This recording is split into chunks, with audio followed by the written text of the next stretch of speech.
హిమాయత్ నగర్లోని మినర్వా హోటల్లో అగ్ని ప్రమాదం జరిగింది. హోటల్లోని కిచెన్ ఎగ్జాస్ట్ నుండి మంటలు ఎగిసిపడడంతో స్థానికులు భయాందోళనకు గురయ్యారు.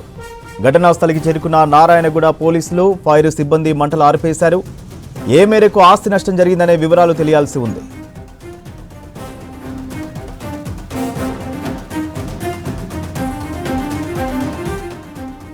డీటెయిల్స్ రాంప్రసాద్ అందిస్తారు. రాంప్రసాద్, మినర్వా హోటల్లో అగ్ని ప్రమాదంకి సంబంధించి అప్డేట్స్ ఏంటి? సూర్య, హైదరాబాద్ లో ఉన్నటువంటి హిమాయత్ నగర్ మినర్వా గ్రాండ్ హోటల్లో అయితే ఈ రోజు సాయంత్రం జనాలు రద్దీ ఎక్కువ ఉన్న సమయంలో అయితే ఒక్కసారిగా రెండవ అంతస్తులో ఉన్నటువంటి కిచెన్ నుంచి ఒక్కసారిగా మంటలు వ్యాపించాయి. ఈ మంటలు కాస్త కిచెన్ తో అనుసంధానమైనటువంటి బ్లోయర్ పైప్ ఏదైతే ఉందో బ్లోయర్ పైప్ ద్వారా మంటలు ఒక్కసారి పై ఫ్లోర్ వరకు కూడా ఎగిసిపడడంతో ఒక్కసారిగా హోటల్లో నుంచి మంటలను గమనించినటువంటి స్థానిక ప్రజలందరూ కూడా హోటల్లో ఏమైనా గ్యాస్ సిలిండర్ పేలి ఉండొచ్చా, లేదంటే షార్ట్ సర్క్యూట్ ఏమైనా జరిగిందా అని ఒక మంటల తీవ్రం చూసి అయితే తీవ్ర భయాందోళనకు గురైనటువంటి పరిస్థితులు అయితే ఇక్కడ నారాయణగూడ సమీపంలో ఉన్న హిమాయత్ నగర్ లో జరిగింది. విషయం తెలుసుకున్నటువంటి నారాయణగూడ పోలీసులు, అదే విధంగా అగ్నిమాపక సిబ్బంది సమయానికి అక్కడ చేరుకుని అయితే మంటలను అదుపులోకి తీసుకురావడం జరిగింది. ఈ యొక్క ప్రమాదంలో ఎలాంటి ప్రాణ నష్టం కానీ ఎలాంటి ఇబ్బంది ఎవరికి ఏం కాకపోయినప్పటికీ కూడా ఆస్తి నష్టం ఎంత జరిగిందనేది అయితే అంచనా వేయాల్సిన అవసరం అయితే ఉందని అధికారులు చెప్తున్నారు. దీనికి సంబంధించి ఇప్పటికే హోటల్ యాజమాన్యం కూడా జరిగినటువంటి ప్రమాదంపై అయితే ఇక్కడ చర్యలు తీసుకున్నట్టు మనకు తెలుస్తా ఉంది. దీనికి సంబంధించి మినర్వా హోటల్లో రెండవ అంతస్తులో కిచెన్ ఉండడం కారణంగానే మంటలు వ్యాపించినట్లయితే అక్కడ ఉన్నటువంటి హోటల్ యాజమాన్యంతో పాటు ఇటు పోలీసు అధికారులు కూడా చెప్తున్నటువంటి పరిస్థితి. సూర్య, రైట్ రాంప్రసాద్.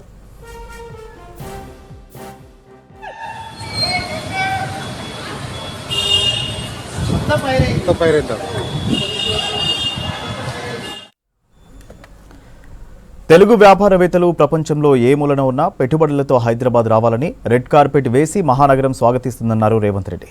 జాతీయ రాజకీయాల్లో తెలుగు వాళ్లు రాణించలేకపోవడం బాధాకరమన్నారు. అభివృద్ధిలో తెలుగు రాష్ట్రాల మధ్య పోటీ లేదని, ప్రపంచంతోనే తమ పోటీ అన్నారు రేవంత్. ప్రపంచం తెలుగు మహాసభలో హెచ్ఐసిసిలు ముగిశాయి.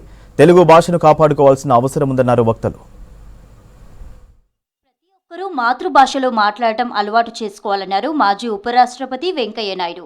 హైదరాబాద్ లో హెచ్ఐసిసి నోవాటెల్లో జరిగిన ప్రపంచ తెలుగు సమైక్య 12వ ద్వైవార్షిక ముగింపు మహాసభలో వెంకయ్య పాల్గొన్నారు. మాతృభాషపై అందరూ మమకారం పెంచుకోవాలన్నారు. ప్రతి భాషకు ఒక ప్రత్యేకత ఉంటే తెలుగు భాష మాత్రం విలక్షణమైందన్నారు. సందర్భానుసారంగా దిశానిర్దేశంగా ఎన్నో సామెతలు తెలుగు భాషలో ఉన్నాయన్నారు వెంకయ్య నాయుడు. తెలుగునాట ప్రతి కళారూపానికి ఒక ప్రత్యేకత ఉంది, దానికి ఒక చరిత్ర ఉంది.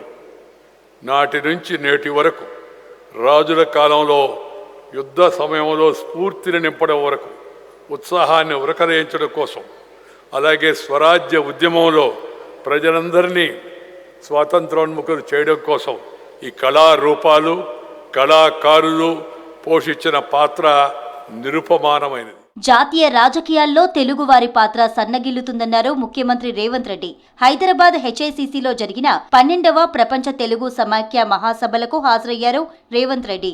ప్రపంచంలోనే అత్యధికంగా మాట్లాడే రెండో భాష తెలుగు అన్నారు. కోవిడ్ టైంలో మన సత్తా ఏమిటో ప్రపంచానికి చూపామన్నారు. సినిమా రంగంలో తప్ప ఏ రంగంలోనూ తెలుగు వాళ్ళు రాణించలేకపోతున్నారన్నారు రేవంత్. మన యొక్క ఉనికిని, మనగడను, మన భాషను, మన సాంప్రదాయాలను మనం కోల్పోతున్నామేమో అనే అనుమానం కలిగించే పరిస్థితులు ఈరోజు మనం చూస్తున్నాం.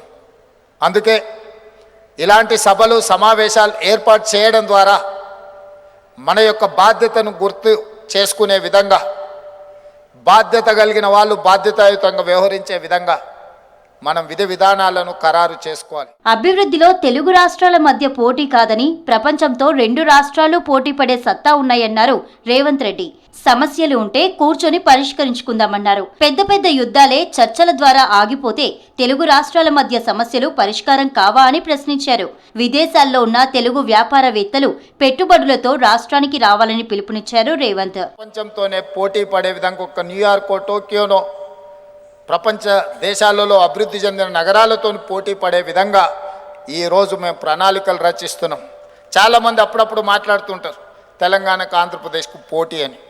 నేను ఒక మాట చెప్పదలుచుకున్న, తెలంగాణ ఆంధ్రప్రదేశ్ కలిసి ప్రపంచ దేశాలతోనే పోటీ పడే విధంగా అభివృద్ధి చెందాలి. ఈరోజు మనకు మనం పోటీ కాదు, మనం ప్రపంచంతో పోటీ పడే స్థాయికి మనం తెలుగు భాషను కాపాడుకోవాల్సిన అవసరం ఉందన్నారు చెన్నూరు ఎమ్మెల్యే వివేక్ వెంకటస్వామి. తెలుగు ప్రోత్సాహకానికి ఇందిరా దత్ ప్రత్యేకంగా కృషి చేస్తున్నారని కొనియాడారు.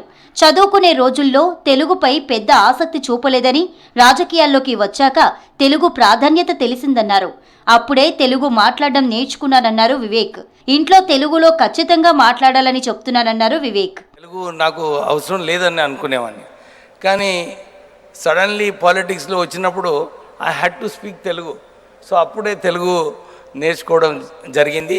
తర్వాత హరీష్ చెప్పినట్టు తెలంగాణలో ఒక మీడియా హౌస్ పెట్టాలని అప్పుడు V6 న్యూస్ ఛానల్ ప్రారంభించిన తర్వాత వెలుగు న్యూస్ పేపర్ కూడా ప్రారంభం చేయడం జరిగింది.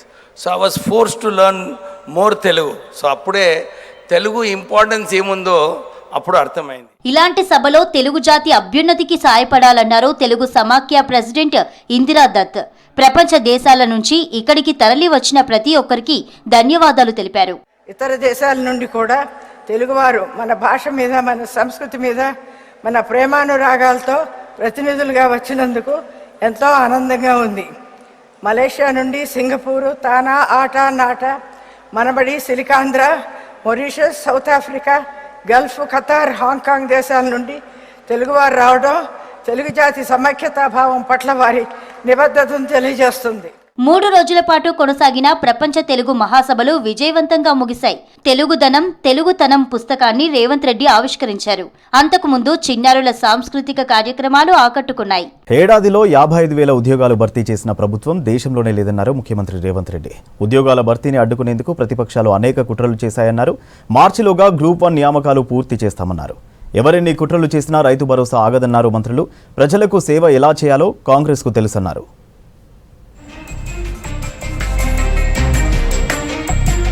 మార్చి 31 లోపు గ్రూప్ 1 నియామకాలు పూర్తి చేస్తామన్నారు ముఖ్యమంత్రి రేవంత్ రెడ్డి. ఏడాదిలోనే 55,000 ప్రభుత్వ ఉద్యోగ నియామకాలను చేపట్టామన్నారు. హైదరాబాద్ ప్రజాభవన్లో డిప్యూటీ సీఎం భట్టితో కలిసి రాజీవ్ గాంధీ సివిల్స్ అభయహస్తం పథకంలో భాగంగా చెక్కులు పంపిణీ చేశారు. మెయిన్స్ కు ఎంపికైన 20 మంది అభ్యర్థులకు ₹1,00,000 చొప్పున చెక్కులు అందజేశారు. ప్రభుత్వ ఉద్యోగాల భర్తీని అడ్డుకునేందుకు ప్రతిపక్షాలు కుట్రలు చేశాయని విమర్శించారు. కోర్టుల అండతో వారి కుట్రలను ఛేదించామన్నారు రేవంత్.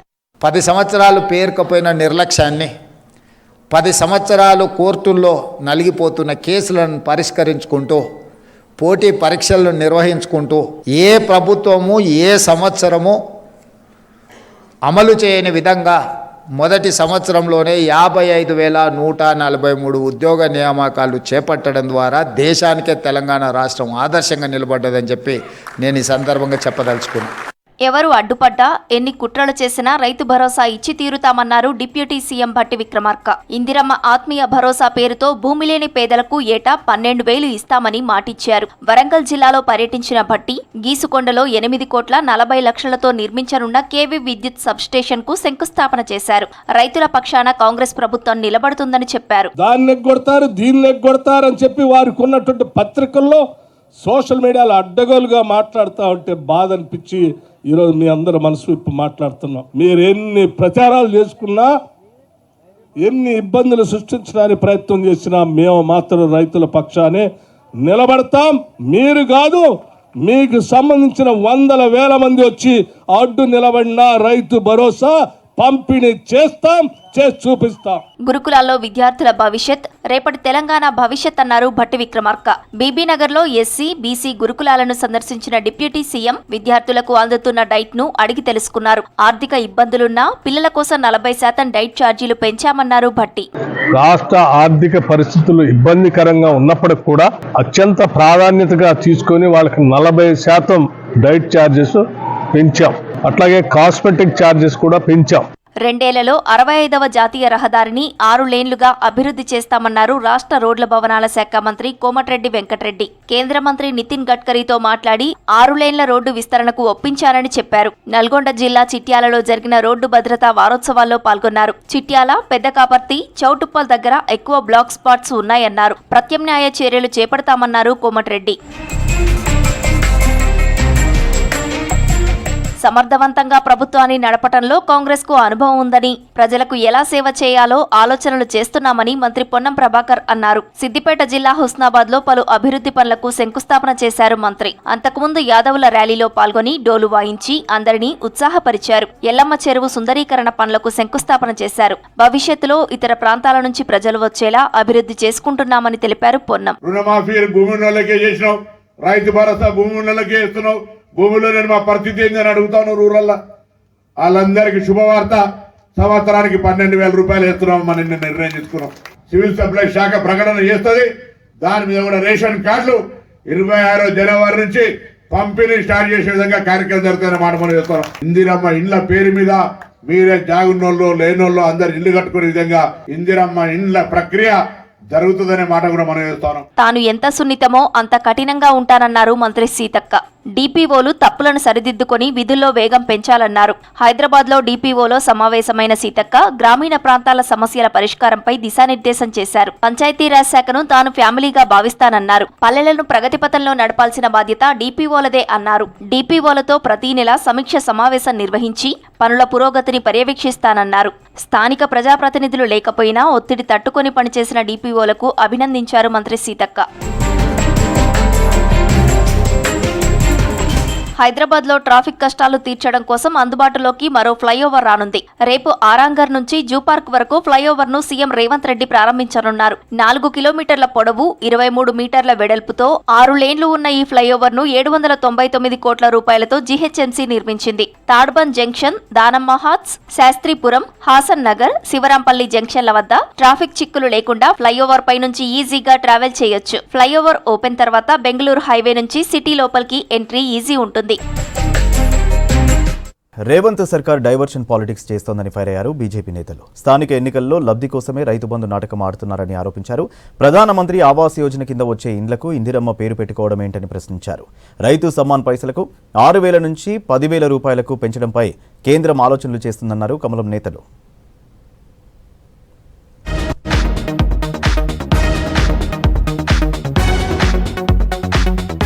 హైదరాబాద్లోని పార్టీ హెడ్ ఆఫీస్లో నేతలతో సమావేశమయ్యారు రాష్ట్ర బీజేపీ ఇన్ఛార్జ్ సునీల్ బన్సల్. మీటింగ్లో బీజేపీ మండల అధ్యక్షుల ఎంపికపై చర్చించారు. ఇప్పటికే మండలానికి 3 పేర్లతో కూడిన జాబితా రెడీ అయింది. వీరిలో ఒకరిని ఖరారు చేయనున్నారు. సోమవారం వరకు మండల అధ్యక్షుల ఎంపిక పూర్తవుతుందన్నారు బీజేపీ నేతలు. సంక్రాంతి వరకు జిల్లా అధ్యక్షుల నియామకం పూర్తి చేస్తామని చెబుతున్నారు. ప్రజలను మోసం చేయడంలో కాంగ్రెస్ గురువు కేసీఆర్ అని, ఆయన బాటలోనే రేవంత్ ప్రభుత్వం నడుస్తోందన్నారు కేంద్ర మంత్రి బండి సంజయ్. రైతు భరోసా కింద ఒక్కో రైతుకు ఏడాది బకాయితో కలిపి ఎకరాకు 18,000 రూపాయలు చెల్లించాలని డిమాండ్ చేశారు. స్థానిక సంస్థల్లో లబ్ధి పొందడానికి అప్పులు చేసి రైతు భరోసా చెల్లిస్తున్నారని ఆరోపించారు సంజయ్. ఒక్క పైసలు సంవత్సరం నుంచి టైం పాస్ చేశారు. ఇప్పుడు ఏమంటున్నారు, సంవత్సరం నుంచి ఇలా ఒక విడత పడాలి ఆల్రెడీ పల్లె. ఇప్పుడు ఏమంటున్నారు అంటే ఒక విడత అంటే ఈ 3వ సారి వేయాలి, అంటే 18,000 రూపాయలు ఇప్పటివరకు ఇవ్వాలి. ఒక్కొక్క రైతు ఒకటిలో 18,000 రూపాయలు ఇవ్వాలి ఎకరాకు. ఇప్పుడు ఏమంటున్నారు, ఎకరానికి 12,000 రూపాయలు ఇస్తాం, 15,000 రూపాయలు ఇస్తాను కాంగ్రెస్ పార్టీ ప్రభుత్వం. ఎన్నికల ముందు హామీ ఇచ్చాడు కాంగ్రెస్ పార్టీ ప్రభుత్వం. ఇప్పుడు 12,000 రూపాయలు ఇస్తామంటున్నారు. ప్రధానమంత్రి ఆవాస్ యోజన కింద వచ్చే ఇండ్లకు ఇందిరమ్మ పేరు పెట్టుకోవడం దుర్మార్గమని మండిపడ్డారు ఎంపీ డీకే అరుణ.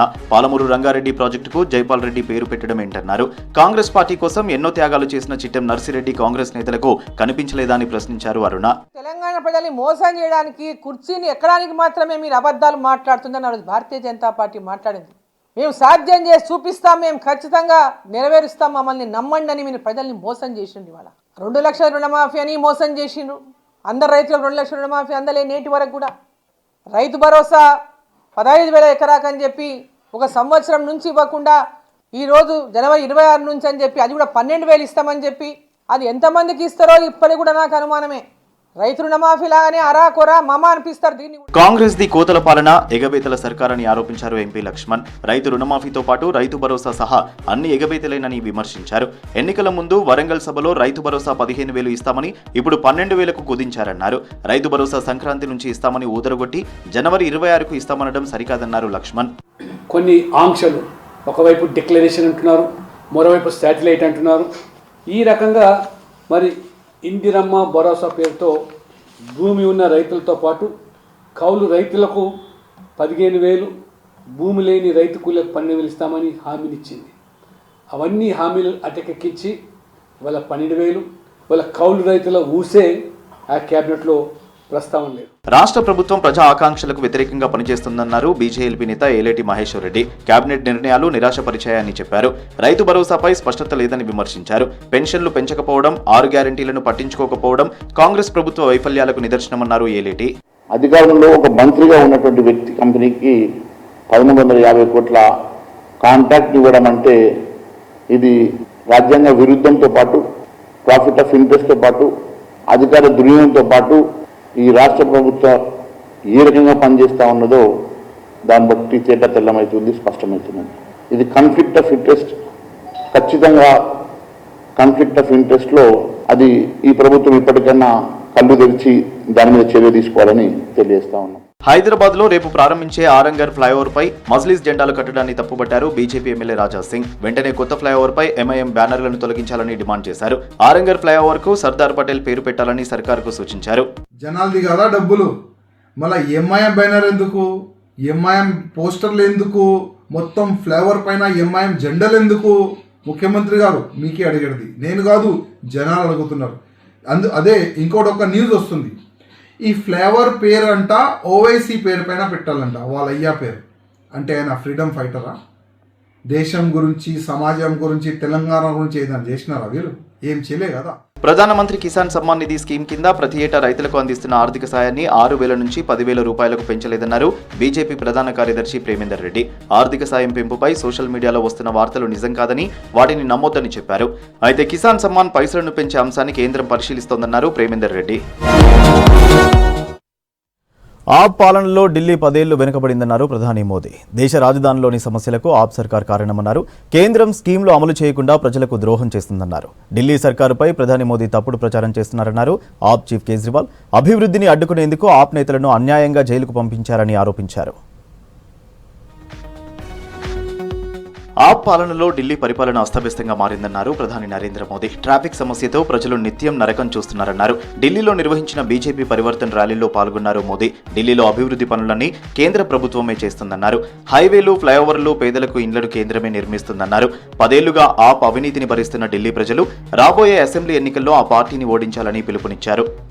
एक बड़े अखबार ने सीएजी रिपोर्ट के आधार पर शीश महल पर हुए खर्च का खुलासा. इवी बुलेटिन अपडेट्स.